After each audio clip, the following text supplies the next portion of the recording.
Hello friends, આજે હું તમારી માટે હોળી સ્પેશિયલ રેસિપી લઈને આવી છું। જો તમારી ત્યાં સૂકી ઘઉંની સેવો ના મળતી હોય, હોળીમાં સ્પેશિયલ આપણે બનાવતા હોય છે, તો એના માટે હું તમારી માટે 5 જ મિનિટમાં બની જાય એવી ઇન્સ્ટન્ટ ઘઉંની મીઠી સેવની રેસિપી લઈને આવી છું। તો રેસિપીને જરૂરથી જોજો। રેસિપી ગમે તો લાઈક અને શેર કરવાનું બિલકુલ ના ભૂલતા।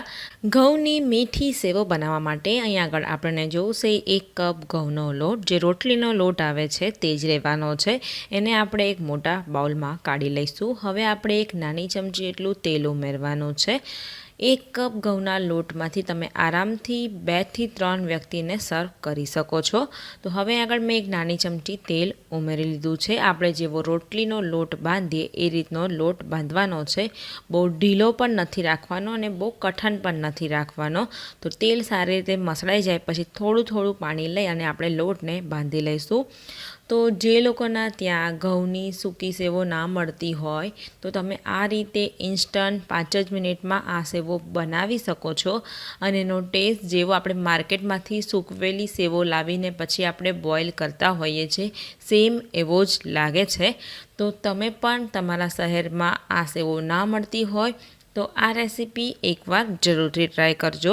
તો અહીંયા આગળ આપણે લોટને સારી રીતે મસળી લેવાનો છે અને ધીરે ધીરે બાંધી દેવાનો છે। તો અહીંયા આગળ હું લોટને સારી રીતે બાંધીને તૈયાર કરી લઈશ। અહીંયા આગળ ખૂબ જ સરસ રીતે આપણો લોટ બંધાઈ ગયો છે, તમે જોઈ શકશો આ રીતનો રાખવાનો છે। લોટ બંધાઈ જાય પછી આપણા હાથ તેલવાળા કરીને સારી રીતે એને મસળવાનો છે। 2 થી 3 મિનિટ જેવું એકદમ સરખી રીતે મસળીને સુવાળો કરી લઈશું અને અહીંયા આગળ આપણો લોટ એકદમ સરખી રીતે બંધાઈને તૈયાર થઈ ગયો છે। હવે આપણે એને ઢાંકીને 10 થી 15 મિનિટ જેવું રેસ્ટ આપીશું। તો અહીંયા આગળ મેં એને ઢાંકી દઈશ।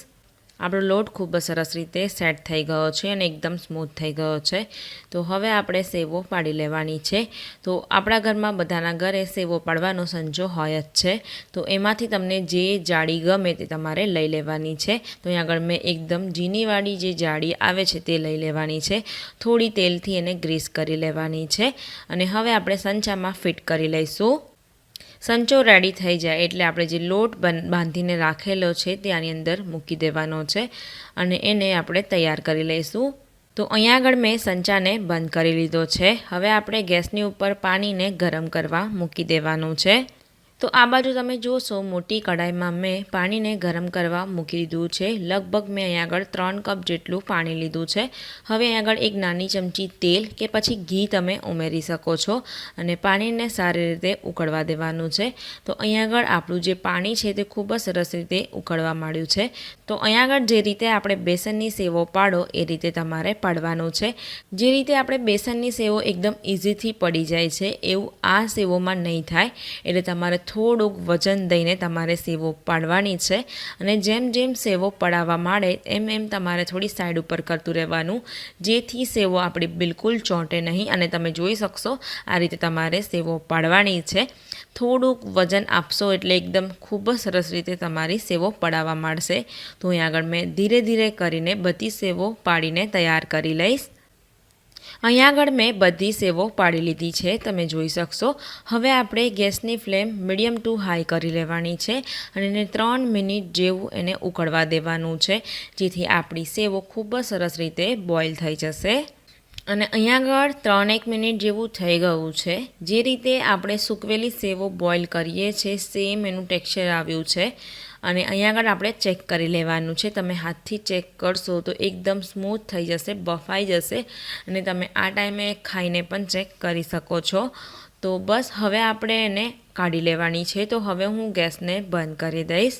બંધ કરી દીધા પછી આ રીતે તમારે સ્ટ્રેનરમાં કાઢી લેવાની છે, જેથી બધું જ પાણી નીકળી જાય। અને અહીંયા આગળ મેં બધી સેવો કાઢી લીધી છે। હવે આપણે આ સેવોને ગરમા ગરમ સર્વ કરવાની છે। તો જ્યારે પણ ખાવાનું હોય એના 5 મિનિટ પહેલાં જ તમારે આ સેવો બનાવી લેવાની। તો અહીંયા આગળ આપણે એક પ્લેટમાં લઈ લઈશું। તો આપણી ગરમા ગરમ ઘઉંની મીઠી સેવ બનીને તૈયાર છે। ઉપરથી ઘી અને આપણે દળેલી ખાંડ નાખવાની છે। જે રીતે આપણે બજારની સેવો લાવીને બાફીએ છીએ સેમ એવો ટેસ્ટ લાગે છે। તો તમે પણ આ રીતે બનાવજો। રેસીપી બનાવીને તમે નીચે કમેન્ટ સેક્શનમાં તમારા ફીડબેક આપવાનું બિલકુલ ના ભૂલતા। અને હજુ સુધીને અમારી ચેનલને સબસ્ક્રાઈબ ના કરી હોય તો જલ્દીથી કરો અને જલ્દીથી આપણું 1 મિલિયનનું ફેમિલી બની જાય।